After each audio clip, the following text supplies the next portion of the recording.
Okay, so the first thing that they're doing is they're going to approach the situation and they're going to check and see if there's any danger to themselves or to anybody else. Looking around, shaking, grabbing his hands, making sure that there's no response just in case they happen to be deaf.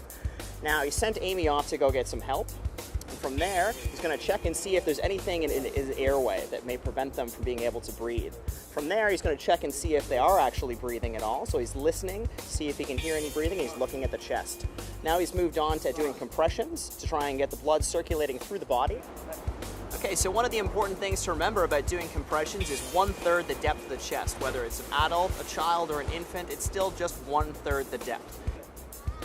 And at this point, he's going to be doing about 30 of those for every 2 breaths that he does. Now, when he comes back up to the head, you're going to see him use a pocket mask because we don't want to try and put our face on anybody else's, just in case there happens to be any kind of communicable diseases.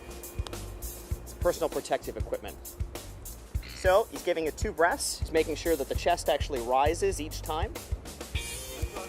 And from there, he's going to go back into compressions, doing another 30.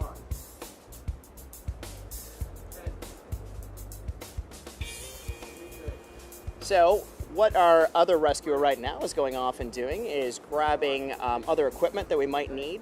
So CPR is very effective at preserving life, but it doesn't actually restart the heart very often. So what she's doing now is she's coming in with an automated defibrillator. And what that's going to do is it's actually going to restart the heart. So it basically shocks it with an electrical pulse, and that stops all the activity, and the heart itself naturally restarts. Provide a contact on the upper part and the lower part of the heart so that we can actually analyze the electrical rhythm of it.